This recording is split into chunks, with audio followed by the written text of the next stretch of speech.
주말고도 평안하게 잘 보내셨나요? 주님 은혜 안에 살아가는 여러분의 시간들 참 소중한 시간들이죠. 우리 인생에 살아가면서 수없이 많은 난관들, 수없이 많은 고난들을 겪으면서 살아갑니다. 나라는 나라대로 또 그리고 우리 개인의 삶은 개인의 삶대로 그런 모든 과정들을 겪습니다. 이런 과정 속에서도 무엇이 바른 길이고 어떤 것이 옳은 길인가 하는 것을 발견해 나가며 또 어떤 것이 진정한 의미가 있는 인생에 참 의미가 있는 길인가를 발견한다라고 하는 것은 매우 소중한 일 중에 하나지요. 오늘도 예배를 드리기 위해서 온라인에 접속하신 여러분들의 삶은 어떤 것보다도 소중한 그런 귀한 시간입니다. 이 시간을 통해서 주님을 만나기 때문인 것이고 이 시간을 통해서 주님과 생명으로 연결되기 때문이라고 하는 것입니다. 모두의 삶이 소중하듯 우리 영적인 삶은 너무나도 소중하기 때문인 것입니다. 이 시간도 주님 앞에 예배를 드리면서 주님을 만나고 주님과 진실로 영적으로 연결되는 소중한 시간이 되기를 소망합니다. 우리 기도드리면서 예배드리겠습니다. 우리 주님 앞에 나옵니다. 이 시간도 주님, 우리 생명이 주님께 연결되기를 소망합니다.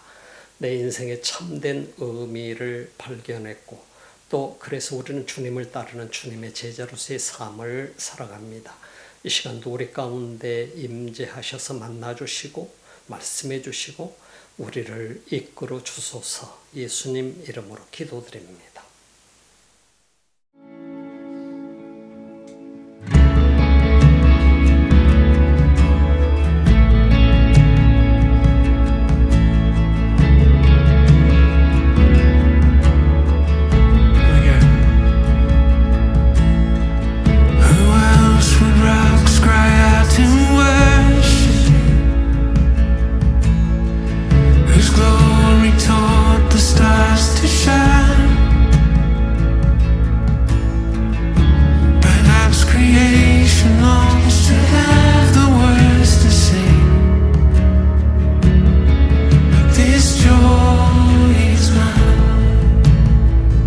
Lift your voice.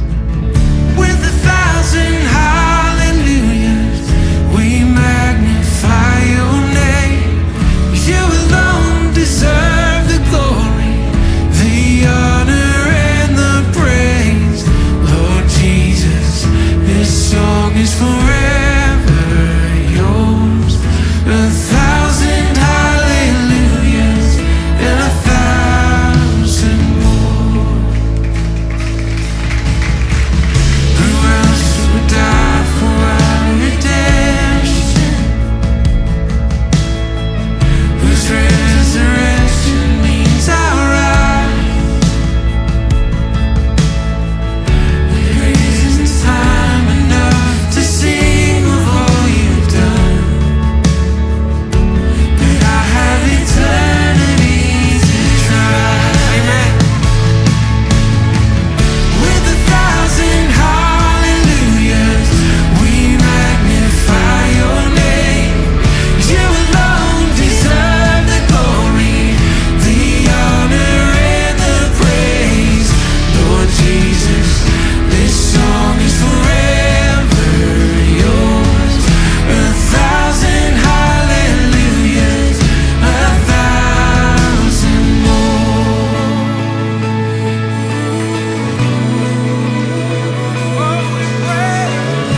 요한복음 15장 9절부터서 11절 말씀까지 요한복음 강해 108번째 시간입니다.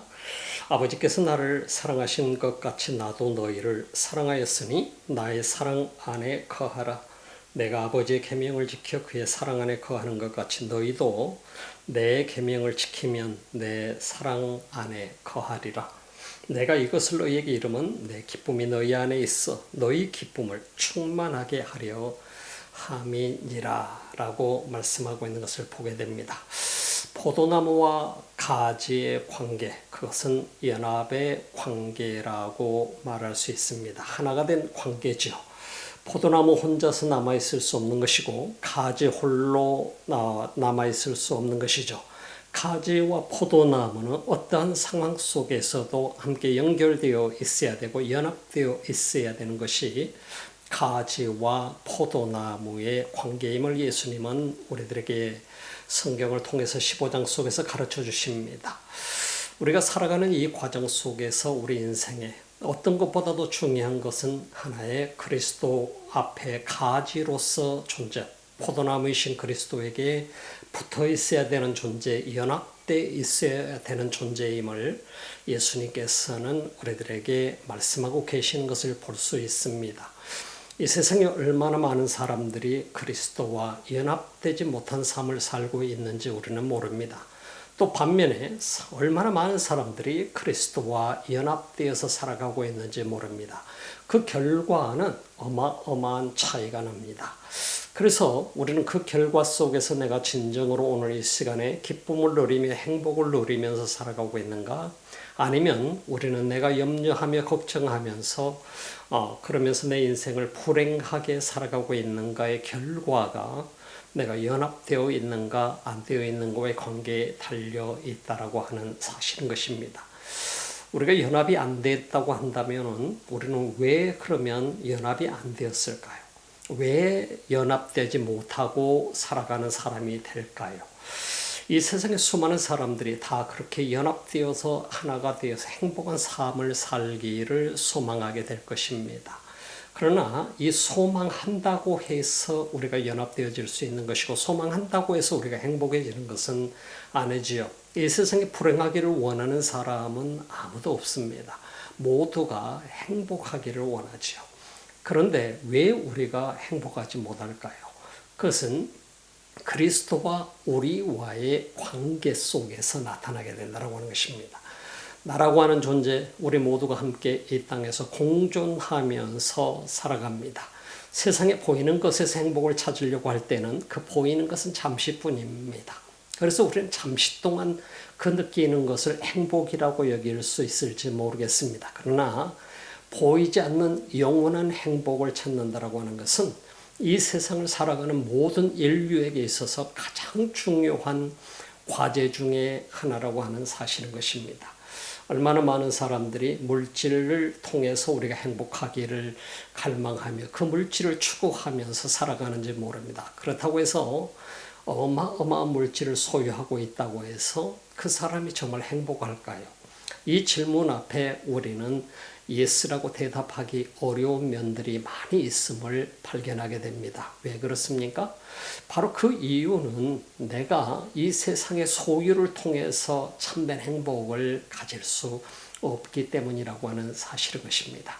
이것이 바로 우리 인간의 어떻게 보면 비극이라고 하는 것이죠. 그것이 전부인 줄 알고 열심을 다해서 노동을 하며 일하며 인생을 바치며 살았는데 정작 그것이 우리에게 행복을 가져다 줄 수 없었다.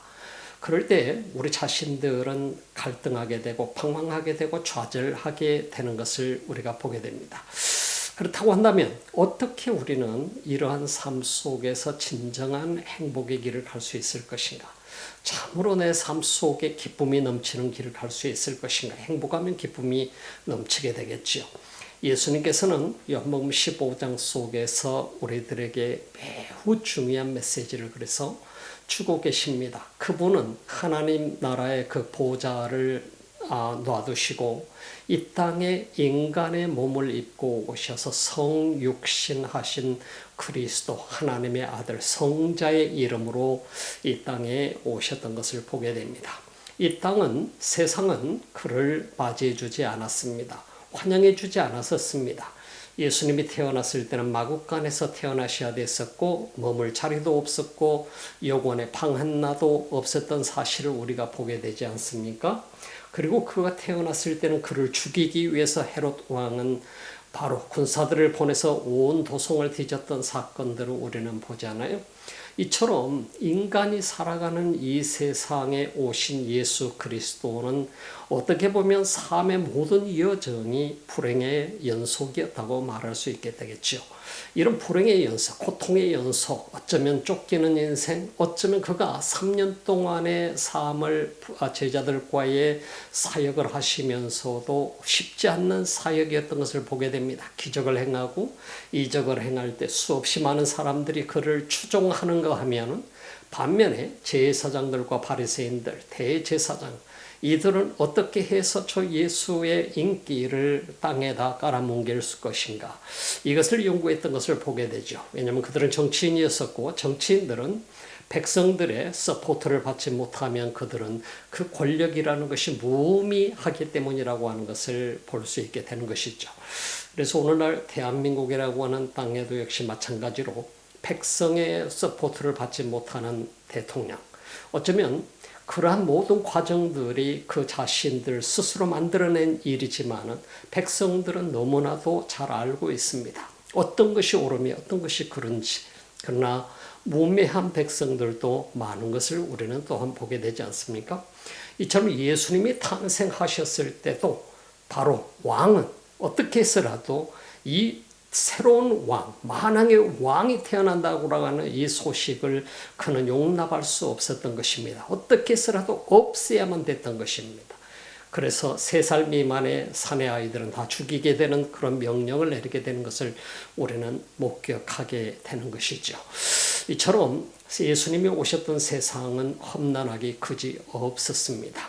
장성하셨을 때도 역시 힘든 상황이었습니다. 백성들이 따르는 것을 용납하지 못했던 권력자들, 그리고 대제사장과 제사장들, 그리고 바리새인들, 그들은 용납치 않았었습니다. 죽일 수 있는 기회만을 엿보고 있었던 사실들을 보게 되는 것입니다. 이처럼 예수 그리스도가 이 땅에 모든 것을 버리고 우리 모두를 위해서 오신 이유가 무엇일까요? 왜 오셨을까요? 도대체 예수님이 오신 유일한 이유는 우리가 잘 아는 것처럼 세상을 구원하시기 위해서 오셨다라고 하는 것입니다. 세상은 자신들이 행복한 줄 알았지만 불행했었고, 어쩌면 자신들은 구원받은 줄 알았고 하나님 나라의 백성인 줄 알았지만은 하나님 나라의 백성도 아니었고 구원받지도 못한 존재였고, 세상을 떠나면 천국으로 당연히 가리라고 여겼던 백성들은 그 자신들은 이미 하나님과 상관이 없는 백성이라는 사실을 망각하고 있었다라고 하는 사실인 것입니다. 그들을 향해서 예수님은 이 땅에 오셨고 그들을 구원하기 위해서 이 땅에 오신 것이고, 그들을 통해서 하나님께서 꿈꾸는 세상을 만들기 위해서 이 땅에 오셨던 것입니다. 결국은 사람들이 꿈꾸는 세상, 그것은 자신들의 욕심을 위해서 꿈꾸는 세상일 뿐인 것입니다. 이 세상의 어떤 권력도 자신들을 위한 권력이지, 그 권력이 그야말로 백성들을 위한 권력이었던 사람들을 보는 그 역사는 찾기 힘듭니다. 지극히 소수에 불과하다고 하는 사실인 것입니다. 정말 어떤 권력자도 그 권력을 백성들을 위해서, 나라를 위해서 헌신하기 위한 권력이었다고 한다면 그 권력은 대단히 아름다운 권력인 것이죠. 그러나 그럼에도 불구하고 그러한 모든 것들 속에서도 수없이 많은 이 땅의 권력자들은 자신의 욕심을 채우는데 급급했었던 것, 그리고 어떻게 해서라도 그 권력을 더 많은 시간을 유지할까에 매달렸던 사실들을 우리가 보게 되면 이 권력이라고 하는 것이 결국은 인간을 패망 속으로 끌고 들어갔던 것을 우리는 보게 되지요. 예수님이 오셨던 당시에도 마찬가지였었습니다. 예수님이 이 땅에 오셨을 때 그가 수없이 많은 사람들의 인기를 누리고 있고 수많은 사람들이 따르고 있는 것을 보게 되면서 권력자들은, 당시에 정치적인 힘을 가지고 있었던 대제사장과 제사장들, 그리고 바리새인들, 서기관들, 이들은 예수 그리스도를 잡아서 죽이고자 하는 데에 그들의 마음이 온통 집중되어 있었던 것을 보게 되는 것이죠. 그런 상황 속에서 예수님께서는 이 땅에서 자신이 이 땅에 오신 그 목적을 이루기 위해서 제자들을 부르신 것을 보게 됩니다. 12명의 제자들, 이스게리옷 주다스는 그는 예수님을 떠나고 말았습니다.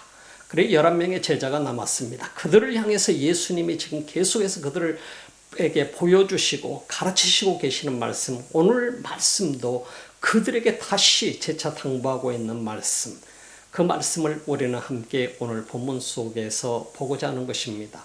이 본문 속에서 우리들에게 예수님께서 말씀하시고자 하는 말씀이 무엇인가 하는 것은 매우 중요합니다. 오늘 본문을 봅시다. 아버지께서 나를 사랑하신 것 같이 나도 너희를 사랑하였으니 나의 사랑 안에 거하다. 아버지께서 나를 사랑하시는 것 같이 예수님과 아버지와의 관계는 사랑의 관계임을 말씀해주고 있는 것을 보게 됩니다. 예수님과 하나님과의 관계, 성부와 성자와의 관계는 사랑의 관계다. 그 아버지께서, 성부께서 성자를 사랑하신다라고 하는 사실을 예수님은 몇 차례 제자들에게 말씀하고 계시는 것을 보게 됩니다. 이처럼 나도 너희를 사랑한다. 이 말씀을 하고 계시는 예수님의 모습을 보면서 아버지께서 예수님을 사랑하는 이 관계, 성부와 성자의 관계가 곧 성자와 그의 제자들과의 관계로 이어지게 되는 것을 보게 됩니다. 그러면 예수 그리스도, 그분은 이 땅에 오신 구세주로서 그분이 제자들을 향한 사랑은 어떠한 사랑인가 하는 것을 보게 되죠.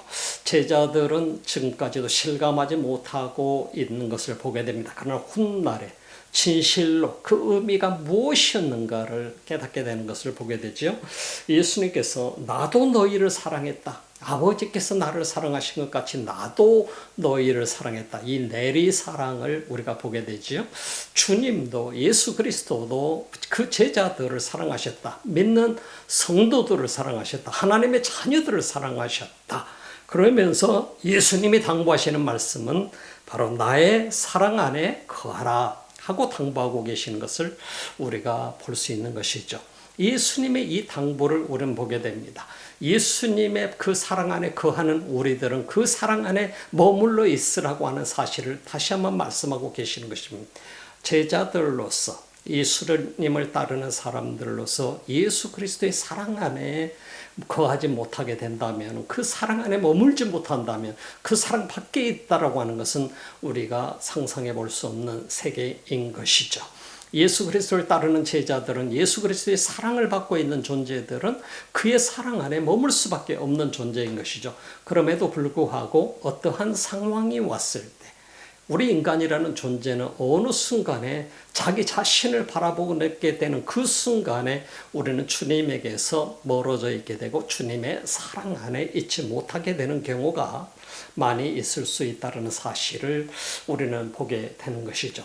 예수님은 당부합니다. 내가 아버지의 그 사랑을 받고 있어 나와 아버지와의 관계는 사랑의 관계와 나와 너희들 관계도 사랑의 관계다. 내 그 사랑 안에 거하라, 살아라 하는 말씀인 것을 우리가 주목해 보는 것이죠. 그래서 아버지께서 나를 사랑하시는 것 같이 나도 너희를 사랑하였으니 바로 나의 사랑 안에 거하라. 참 이 엄청난 말씀을 주고 계시는 것을 보게 되죠. 그분의 사랑 안에 거하는 삶, 얼마나 행복한 사람입니까? 이 세상의 어린아이들을 보게 되면은요, 얼마나 그 아이들은 행복한지 모릅니다. 왜? 부모의, 엄마, 아빠의 날개 아래 있기 때문에. 우리 손주들을 보게 되면 할머니, 할아버지의 그 사랑의 그늘 아래 있는 그 아이들의 모습이 얼마나 행복한지 모릅니다.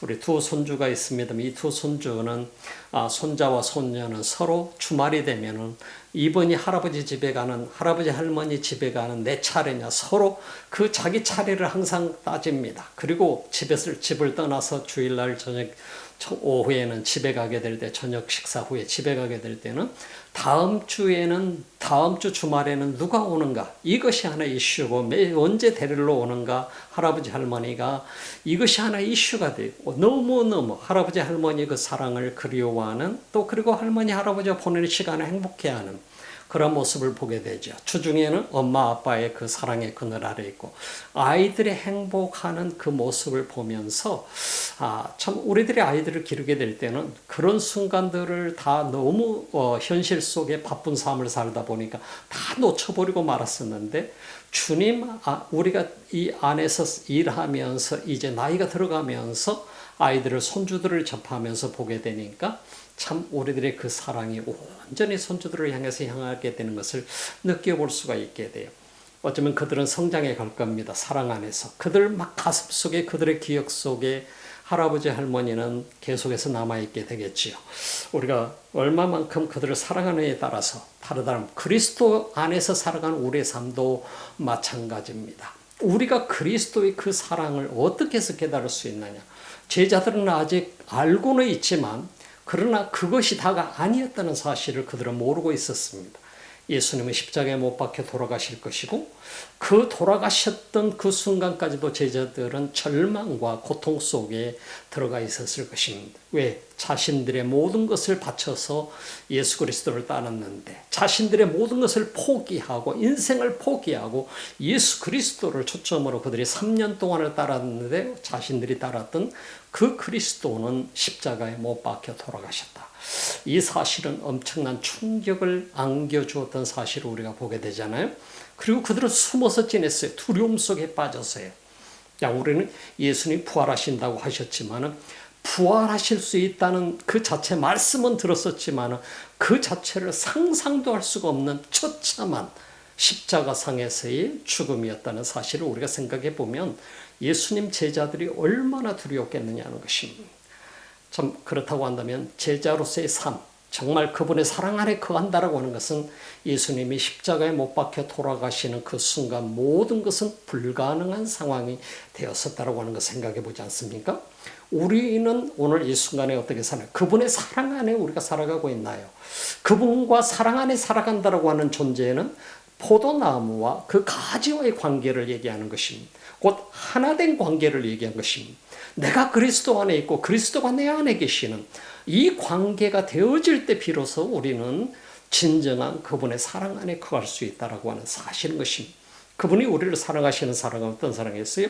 십자가의 사랑이었어요. 모든 것을 우리를 위해서 아낌없이 생명까지 드려지는 내 모든 죄를 대신 짊어지시고 십자가를 지시는 그 어마어마한 사랑을 우리에게 보여주시는 사랑이었었죠. 우리가 이 사실을 망각한다고 한다면 우리는 다 잃어버리게 될 것입니다. 그러나 내가 이 사실을 기억하는 한 우리는 우리 가슴 속에 감사와 기쁨이 넘쳐날 수밖에 없다라고 하는 사실인 것입니다. 여러분은 어떻습니까? 지금 여러분의 삶 속에 여러분은 감사와 기쁨이 넘쳐나고 있나요? 이 감사가 식지 않고 있나요? 그렇다고 한다면 여러분은 그분의 사랑 안에 있는 것이고 그분과 연합되어 있는 것입니다. 그러나 감사가 없고 그분이 살아 계시나 정말로 예수 그리스도가 진짜나 하나님이 정말 살아 계실까? 진짜일까? 이런 생각을 갖는다고 한다면 그것은 주님과 연합되어 있지 않다는 얘기예요. 아직도 내 힘으로 내 생각으로 내 마음대로 모든 걸 해보려고 애쓰고 있다고 한다면 내가 중심이라고 한다면 우리는 그분과 지금 상관없이 살아가고 있는 그분 안에 거하지 않고 살아가는 존재임을 우리는 발견해야 될 것입니다. 자, 말씀 내가 아버지의 계명을 지켜 그의 사랑 안에 거하는 것 같이 너희도 내 계명을 지키면 내 사랑 안에 거하리라. 그런데 이 조건부가 되는 것처럼 우리에게 느껴지게 됩니다. 내가 아버지 그 계명을 지켜서 내가 아버지 계명을 지켜서 그의 사랑 안에 거하는 것 같이 너희도 나의 계명을 지켜서 내 사랑 안에 거하라. 조건부인 것처럼 느껴지게 됩니다. 이 계명은 결과적으로 계명을 지키지 않으면 그분 사랑 안에 거하지 못한다라고 하는 것입니다. 어떤 것인가요, 도대체? 도대체 무엇이 우리로 하여금 주님의 사랑 안에 거하지 못하게 하는 것일까요? 왜 주님은 그분이 온전히 자신을 내어 줌으로 우리를 사랑하셨지만 우리가 그분 앞에 온전히 거하지 못하게 하는 결과를 우리에게 줘요. 계명을 지키지 못하면 못한다 하는 사실을 주님은 우리에게 말씀하고 있는 것이죠. 그래서 이 계명을 지킨다라고 하는 이 자체는 엄청난 일이었어요. 근데 오늘 이 계명이 도대체 뭔가요? 나의 계명, 주님께서 새 계명을 내가 너희에게 주노니 너희는 서로 사랑하라 했습니다. 내가 너희를 사랑한 것 같이 서로 사랑하라. 그때까지만 해도 예수님께서 내가 너희를 사랑한 것 같이 서로 사랑하라. 그 사랑이 어떤 사랑인지 아직도 깨닫지 못한 것이죠. 왜냐하면 십자가의 사랑을 아직 보지 못했기 때문인 것이고, 그것은 현실로 다가오지 않았기 때문에 현실감이 없었던 것이에요. 내가 너희를 사랑한 것 같이 너희가 서로 사랑하라. 자, 우리가 이 말씀을 보면서 계명을 지킨다라고 하는 것이 사랑의 계명이라는 사실을 보게 됩니다. 주님과 우리의 관계가 사랑의 관계로 하나가 되어 있을 때 우리는 그 사랑 안에 거할 수가 있게 되는 것이고, 우리는 이 사랑을 가지고 그리스도처럼 그 사랑을 나눠줄 수 있는 존재가 될 수 있다라고 하는 사실을 주님 말씀, 내가 이것을 너희에게 이르면 내 기쁨이 너희 안에 있어. 내 기쁨이 너희 안에 있는 거. 하나님의 그 사랑 안에 계시는 예수 그리스도, 그분 속에 있는 그 기쁨, 그리고 그분이 내 안에 있게 될 때, 내가 그분 안에 있게 될 때 우리 속에 다가오는 그 기쁨이라고 하는 것은 세상의 기쁨과 비교할 수 없는 기쁨이라는 사실을 보여주게 되는 것입니다. 내가 이것을 너희에게 이르면 내 기쁨이 너희 안에 있어 너희 기쁨을 충만하게 하려 하는 것이 이 계명을 주시는 목적을 말씀합니다. 이 계명을 주시는 목적이 뭐냐?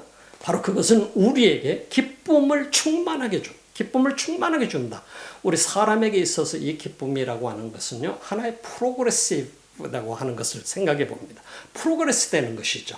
그래서 내가 진보해 나가는 것이지, 내가 어느 순간에 내가 그 기쁨을 온전히 가질 수도 있겠지만 이 기쁨은 계속해서 채워져 가는 기쁨이죠.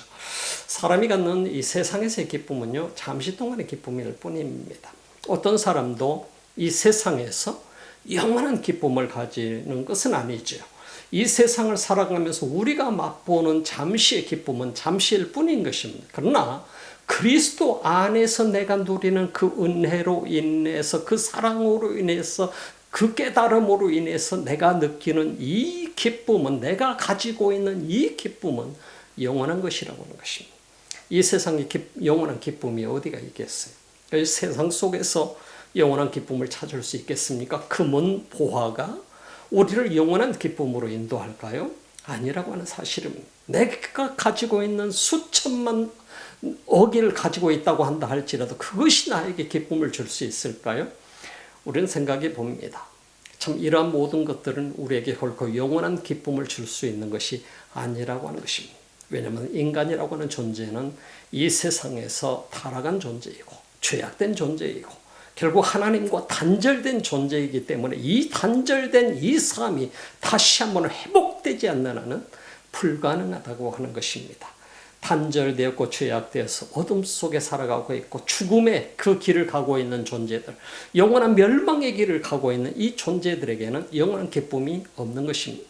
그러나 예수 그리스도가 이 땅에 오신 것은 그들을 회복시켜서 구원하셔서 그들로 하여금 영원한 기쁨을 맛보게 되고 영원한 생명을 얻게 하기 위해서 예수님이 이 땅에 오셨기 때문에 그 예수로 말미암아 우리 인간은 진정한 행복을 맛볼 수 있다라고 하는 것입니다.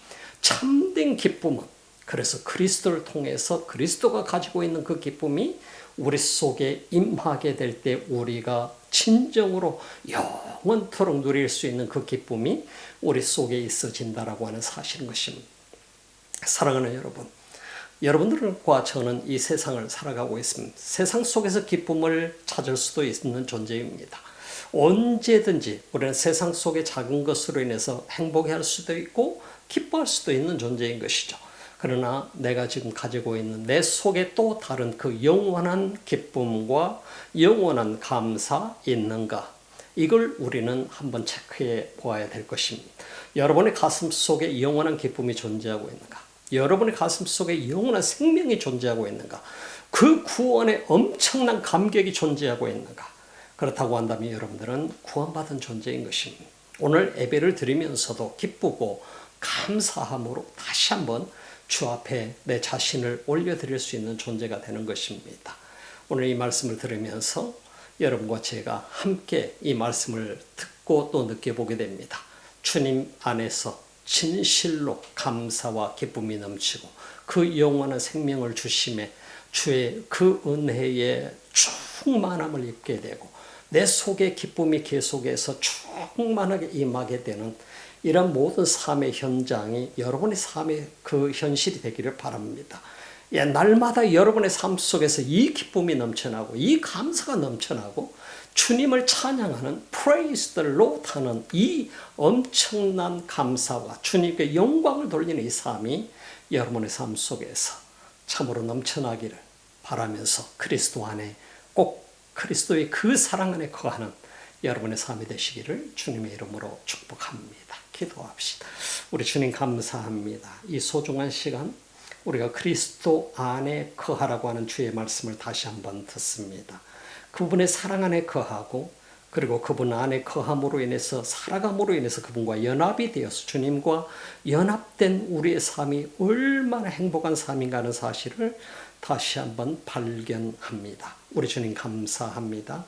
이 시간도 예배를 드리며 온라인을 통해서 드리는 귀한 예물이 있습니까? 우리 주님 받으시고 우리 주님께서 주의 사람들을 하나하나 축복하소서. 은혜의 은혜를 더하소서. 우리 주님께서 우리들의 삶을 이끌어 주시기 원합니다. 지금은 우리 주 예수 그리스도의 은혜와 하나님 우리 아버지의 직하신 사랑하심과 성령의 감동 감화 교통하시고 충만하신 역사, 오늘도 주와 연합된 삶을 살기를 소망하고 주님의 그 사랑 안에 거하기를 소망하는 하나님의 사람들 머리머리 위에 예배자들 위에 이 지구 전 곳곳에서 수없이 많은 환경 속에서도 주님을 예배하는 민족들 머리머리에 전부 영원토록 함께 하시기를 간절히 축원하옵나이다.